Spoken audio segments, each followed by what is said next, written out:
Okay, welcome back. Let us take that continue from whatever we have said last time. We have seen the kind of effects that control the stereochemistry of a molecule. Especially we are looking at molecules where the axial orientation is preferred. Alkyl ketone effect is one, the anomeric effect is the other, and another is the allylic strains that pushes the groups in the axial orientation. Now, let us it means a reaction. Okay, something is happening to the molecule, that means the reaction. So, when a reaction occurs in a molecule or when a molecule reacts, it has to go through either a series of steps or it could be a one step reaction. Whatever it may be, every step has a transition state to be crossed. Okay. Every step has a transition state to be crossed. Now, you know that the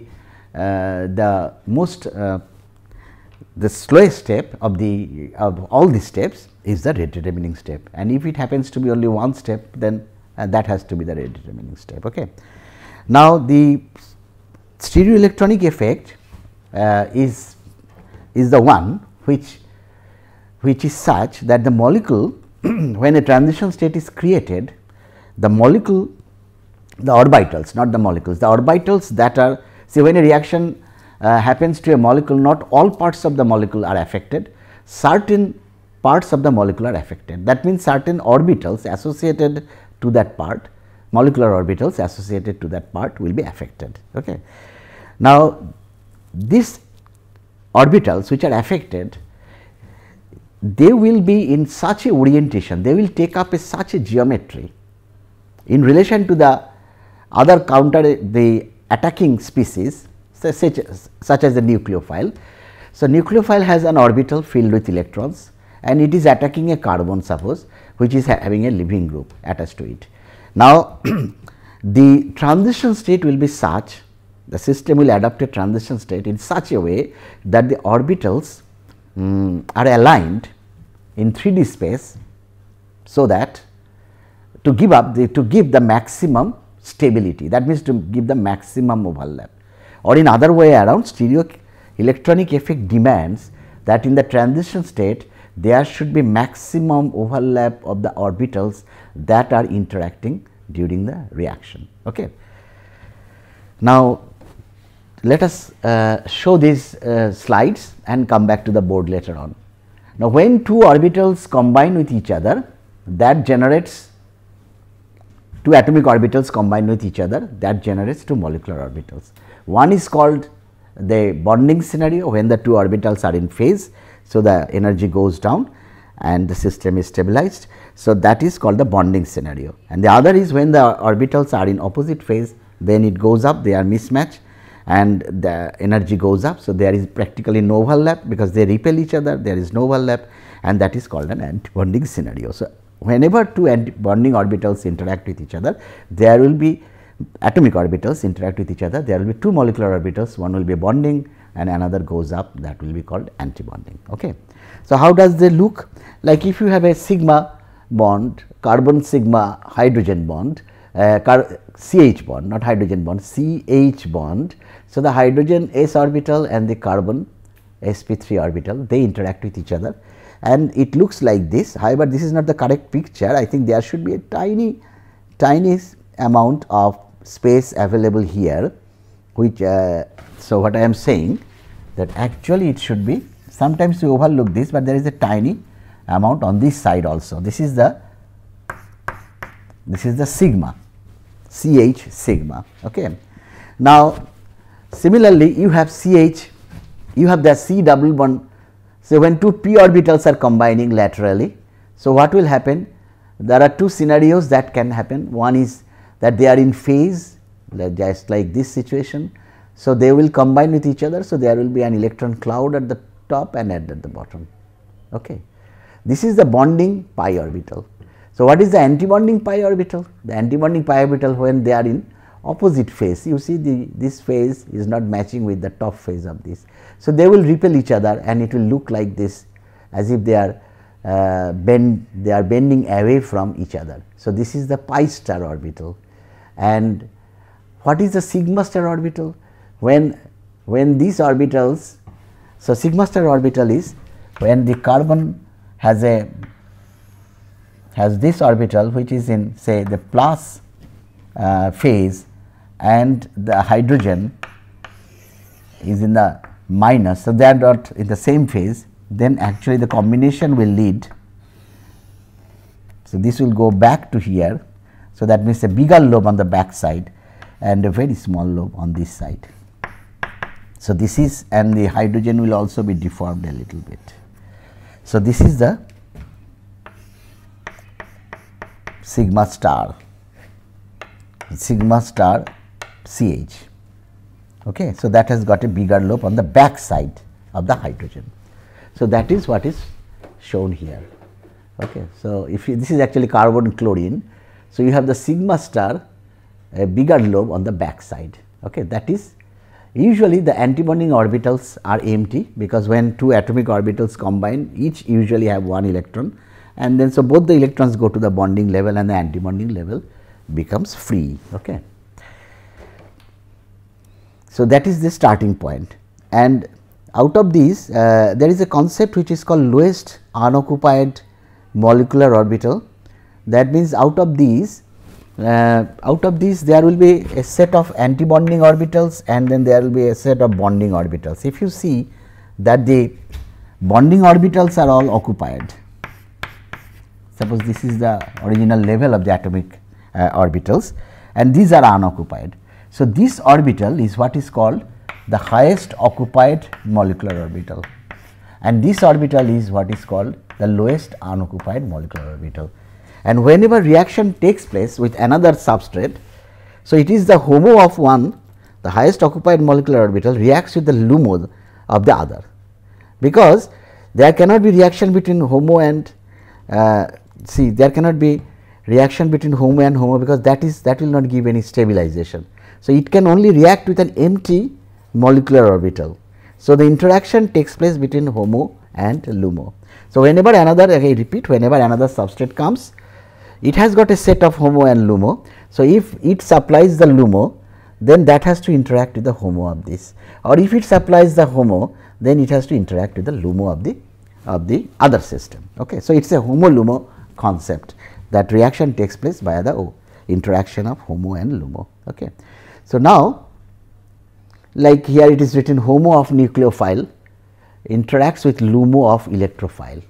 So, when the nucleophile comes and displaces the chlorine, so it is this orbital which is the LUMO, because it is the lowest unoccupied molecular orbital, and then the HOMO, that the HOMO of the nucleophile that comes and donates electrons to this and interacts with this orbital. Okay.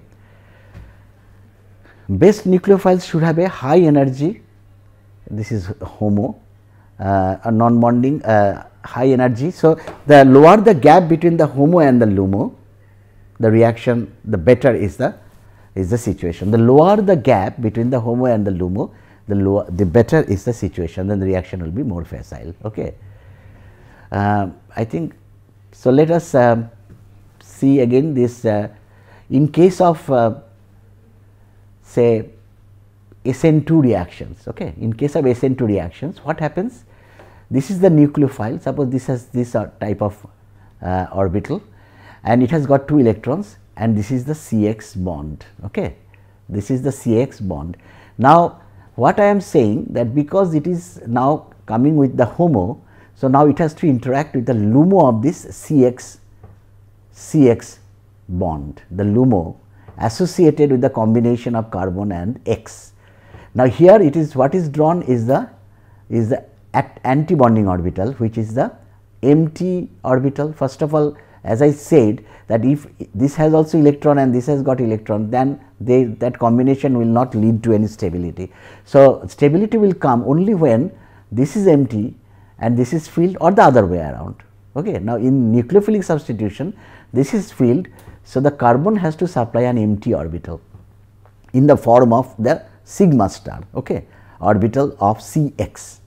Now, this nucleophile could have come from various sides, from this side or from this side, but yesterday I was telling that it will approach in a line along the CX axis, just opposite to it. Why it does so? Because that gives the maximum stabilization of the two orbitals. Okay. Now, this is what is called the stereoelectronic requirement. So, what is the stereoelectronic requirement of an SN2 reaction?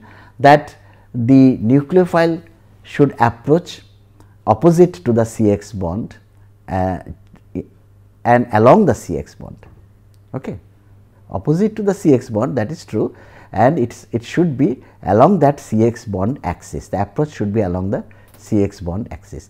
Why it is so? Because that ensures the stability, high stability of the transition state. See, when the interaction is taking place, that will be that will give the high stability of the transition state. As I said, stereoelectronic effect demands that the orbitals should be aligned in such a way so as to give maximum overlap, that means the maximum stability. So, that happens in the SN2 reaction. So, as it approaches, the carbon becomes the it gets a pure P form, and then there will be interaction between this, and this is this X is started to break away from this system. So, this is the transition state. In the transition state, the carbon is becoming trigonal bipyramid shape. Okay. It is partly attached to this nucleophile and this is partly attached to the X. Okay. Already there is started, the detachment has been started and the attachment is also taking place. Okay. So, new sigma bond and that is the old sigma bond being broken. So, that is the stereoelectric requirement for the SN2 reaction, and after the completion of departure of X, this is the situation. So, this antibonding, this is now antibonding whatever was the sigma star orbital, the antibonding orbital was being offered. Now, that has after combination become a bonding orbital. Okay. And the other important thing, that these three hydrogens were on these sides, on the left side, but now forming a cone, now they are, after the reaction they have gone to the right side. So, they have formed a cone from the right side. Okay. That is important to notice. So, that is again reiterated there, that means the mechanism for SN2 is this is the transition state and this is the product. Okay. So, there is what is called an inversion of configuration, because if these three groups are different, then this has got an absolute configuration because X is also different. So, after the reaction it is again stereogenic center, but there is a earlier the X was on the right side and now the entering group is on the left side, and these three groups have been inverted from one side to the other. Okay. Has been inverted from one side to the other. Now, inversion of configuration does not mean that R going to S. Okay. That is very important, you should always notice this, that inversion of configuration does not mean R going to S or vice versa. It means that the bond formation takes place opposite to that of the bond breaking, which leads to the inversion. Okay. It does not mean R going to S, or it does not even mean that plus compound is going to a minus compound. Okay. Do not think that way. It is a change of configuration. Okay. Change of configuration from one to the other. That means, the incoming group is occupying the opposite side of the where the leaving group was. Okay. So, it is like you can compare this with this umbrella, that earlier this was this was the leaving group, and when the nucleophile comes, then it attacks from this side. So, this is the nucleophile bond, but what happens now, this whole portion has to be inverted. These are the three alkyl groups. So, that portion, no, that is not shown here, this whole portion, sorry, these are the things that is still there. So, that maybe that picture may not be very correct. I think the other way, the better way to do it is that if you have an umbrella like this, inverted umbrella like this, and if you do the reaction, so the inversion means, so this is X, now the Y comes and attacks this carbon. So, now this takes another inverted umbrella. So, this should be the picture, not the other one. I think other one has some difficulty. Okay. It does not really show the inversion clearly. It just shows that this is opposite to that, but this remaining the same, that should not remain the same, that should be in the opposite direction. Okay. Now, how do you know that there is inversion in the SN2 reaction? And there is a classic experiment that was done, that the 2-iodooctane, this is 2-iodooctane, a plus form of 2-iodooctane was treated with radioactive iodide. Okay. So, what happens with radioactive iodide? The radioactive iodide will approach from the back side. Now, in this case the product is the same as the original, only this is radioactive and this is not radioactive, that is the only difference. However, if iodide comes from the back side, it will give a molecule which will have minus, which is the mirror image of this. So, this will have minus rotation and this has got plus rotation. So, suppose I started with 2 molecules of this and 2 molecules of plus compound. Now, if the iodide comes from the back side, if the reaction happens to only 1 molecule, then I have 1 molecule of minus compound and 1 molecule still remaining of plus compound, but that is what is called a racemic mixture. That means, the rate of reaction for each iodide incorporation, I get 2 molecules as a racemic pair. So, the rate of reaction is, so the rate of reaction is half of the rate of inversion, is half of a rate of racemization.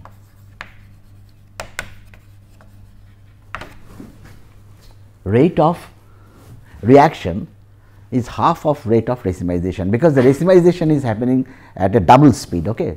For each 1 molecule getting inverted, you get 2 molecules being racemized. Okay. So, the rate of reaction is half the rate of racemization, and this was really proved. They checked the rate of iodide incorporation, that will tell you the rate of reaction, and they also checked the rate of racemization, that means the dropping of the optical activity, how quickly it is dropping. So, from that they figured out that it is exactly following that rule. Okay. So, that was a very excellent proof that rate of racemization is twice the rate of inversion. It is the other way of same thing, rate of racemization is twice the rate of reaction. 1 rate of reaction means 1 inversion, it is the same thing. So, 1 rate of reaction, I repeat, 1 rate of reaction is same as rate of inversion, because every reaction is associated with inversion. So, that is why you can say that. Okay. Now, so what happens in SN2, there will be inversion. Now, by the way, this inversion is called the Walden inversion, because it was Walden who first pointed out that inversion of configuration in an SN2 reaction. In SN1 reaction, what happens? The SN1 reaction, we know that there is formation of this carbocation, that is as the first step, the rate determining step. So, here what will happen? This basically leaves, and this happens only when this is a stable carbocation. Okay. Now, you have both the lobes are free. So, the nucleophile now can approach, it is the other, you can show it in the orbitals in the vertical direction. So, you have a 1/2 of the orbital here and 1/2 of the orbital in the down phase. So, but this is planar, again this is a plane, carbocation is planar. Now, if the nucleophile attacks from the top, so it will give this compound, and if you work out the configuration, it will turn out to be S, and if it comes from the bottom, then it will turn out to be R. So, what you will get is a racemic mixture of these 2 compounds. Okay. So, in SN1, in an ideal SN1 reaction, that what happens in an ideal SN1 reaction, there is complete racemization. However, what happens in many cases, there is what is called ion pair effect. So, this is what I have shown, that if this breaks and if this is completely free out of the leaving group, if the leaving group has departed a long way, then both the lobes are available for attack by the nucleophile. So, you get a plus minus mixture of these. However, so racemization is expected, extent of inversion is extent of retention, the same thing. However, due to ion pair formation, there is more inversion than retention. What is ion pair? That means this is now when it is departed, it is a plus carbocation and a minus the leaving group, okay, minus. So, now there will be some interaction still, electrostatic interaction that may be present here, and so this may exist as a ion pair. If it exists as a ion pair, then this side is little bit blocked for the nucleophile to gain entry from this side, but this side is open. So, there will be nucleophile will have a preferential attack from this side rather than from this side, because this is little bit hindered. The hindrance is coming from the counter ion, that means the X minus of the ion pair. So, there will be more inversion than retention. So, in SN1, in many cases that racemic mixture is not obtained, but if there is more inversion, okay, and that is due to the, that signifies that there is a ion pair mechanism. Okay. Now, there are, I think I just keep these, we can come back to these type of problems. Okay, this is possibly quite interesting. I will not go to the mechanism. See, suppose I have a, you know that in SN2 reaction there is inversion, but if I start with a chiral compound R1, R2, R3 and have a wedge, in many cases I may need to invert the configuration. That means, I need a compound where is exactly the mirror image of this. So, how to convert this into the mirror image? So, this is the inversion, but the problem is that I cannot actually attack this wedge by another wedge minus. So, there is no direct way of converting this into the mirror image by a reaction, not by another wedge. Okay. So, another wedge will not do anything anyway, even if it comes, you are ending up with a racemic mixture, you cannot get this compound. So, a one step or even a two step conversion will be okay. So, there is a very beautiful reaction which was called the Mitsunobu reaction. Now, there are ways to do it, that the ways to do it means you have to, but that will take many steps. See, you can convert into a good leaving group. First of all, wedge is not a good leaving group. So, it is very difficult to expel wedge by a nucleophile. So, in order to do that, you have to make it a good leaving group like O methyl or OTS. Okay. So, if you do OTS and then you now attack it with a nucleophile, so that this goes out and there is inversion of configuration, and this nucleophile should be such that it can be converted into a wedge without disturbing the stereogenicity of the carbon. So, you understood what I said. So, first convert it into a good leaving group and then add a nucleophile, suppose OCO pH, that means a benzoic acid, benzoate as the nucleophile. Okay. So, now the benzoate will attack from the back side and this will go out. So, the product will be now O and then CO pH. Now, if you can break this bond by hydrolysis without disturbing the stereogenicity of this, then you will end up with the inverted compound. In many synthetic operations, what we need at different stages is to invert the configuration of the carbon, and this is one way of doing this, and I will show you another way, that is called what is called Mitsunobu reaction. This is a quite modern reaction, that is why I brought this here. So, the problem is that if you have R, this is a chiral center, right, this is a chiral center wedge, and I want the opposite isomer. So, if the opposite isomer, that means the methyl should be alpha. So, what I did basically opposite isomer, you have to react, you have to put a benzoate kind of thing, so that this can be converted into wedge. Okay. This is not simple benzylation of wedge. If you do if you put the wedge, if you make the wedge to OCOPH, this methyl will remain the same. So, in order to make this, you have to convert this wedge into a leaving group and then attack that with a benzoate, so that you get this compound. Okay. Now, this is how do you do it in one step. So, what you do here, there are you have to convert the OH into mesylate or tosylate. Instead of doing that, what you can do, this is a compound called diethyl azo dicarboxylate, DADE abbreviation, diethyl azo dicarboxylate, and triphenyl phosphine is another compound. So, you add these two along with this alcohol plus the benzoic acid. So, what will happen?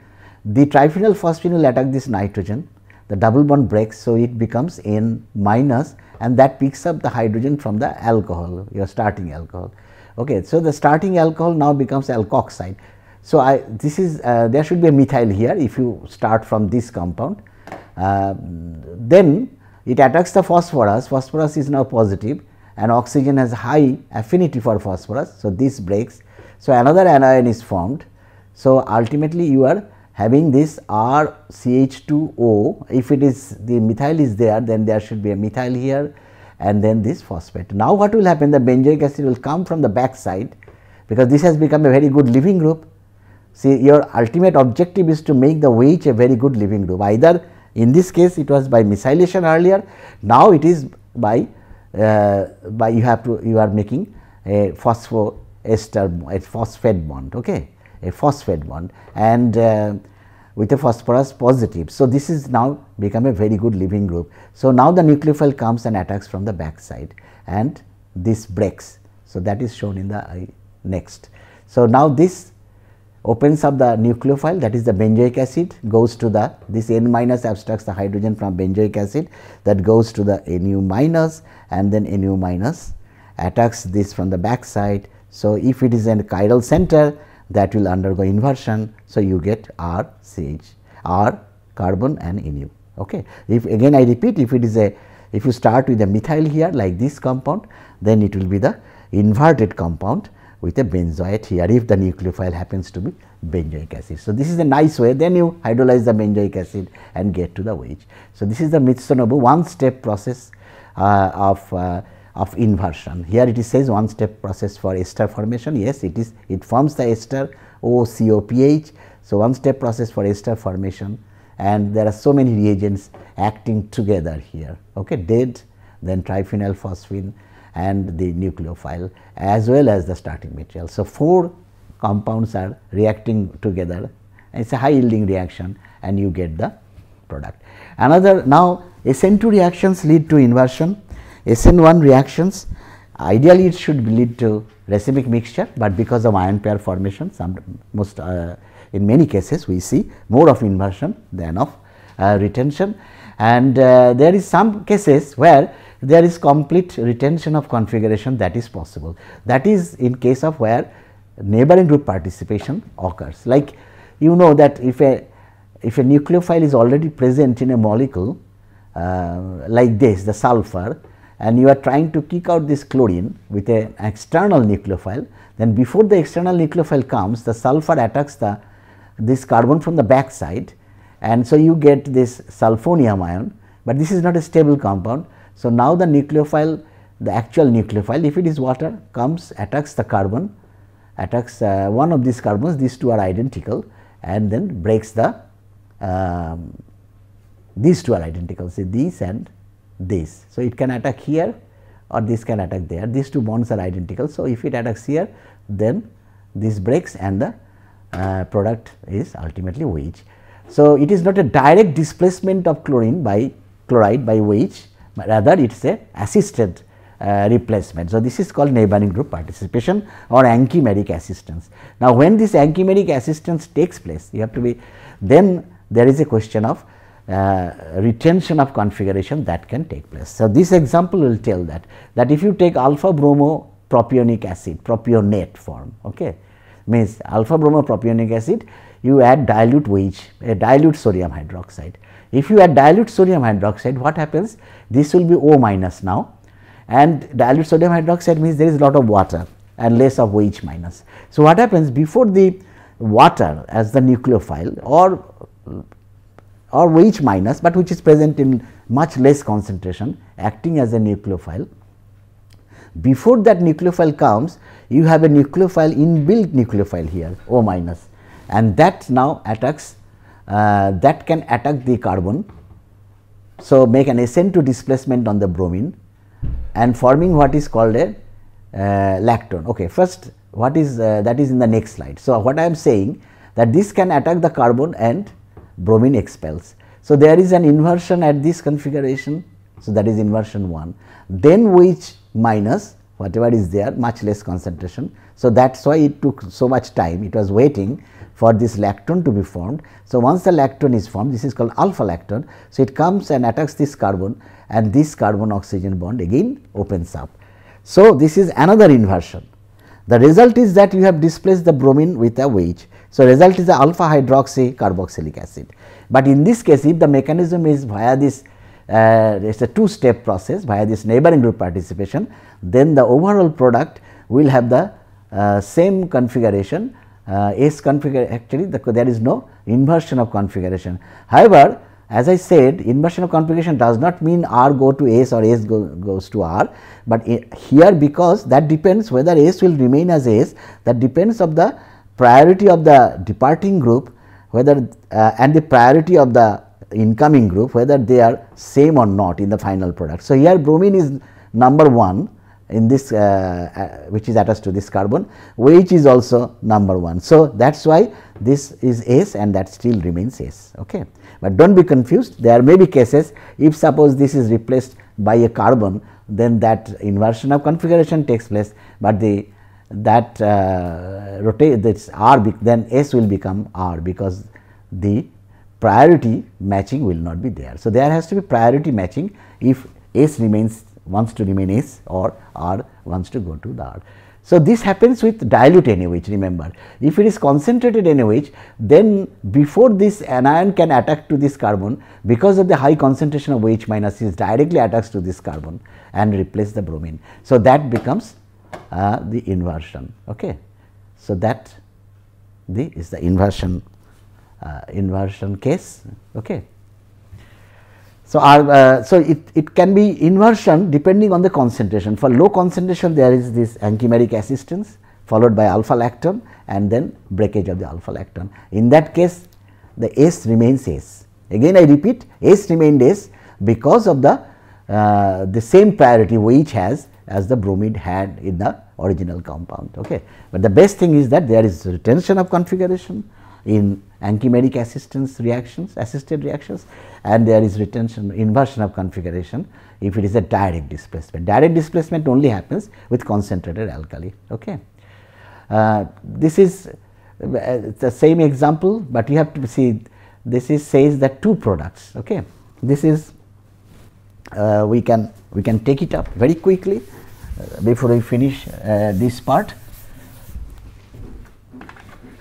See what was the problem, that S Me and this was a chiral center CH3 and a hydrogen, okay, and a Cl. So, that was the product, that was the starting material. So, if you now do the reaction trying to displace with OH minus, suppose. So, before OH comes, there will be ankymeric assistance, okay, the chlorine leaves. So, now you have SMe and so there will be inversion here. So, there will be methyl on this side and this side. This is the case, sulfur is now plus. Okay. Now, it says two products. Why two products? This is hydrogen. So, now the nucleophile can attack this carbon and opens this up. This is path A, suppose, or the nucleophile can come and attack this carbon and that is path B.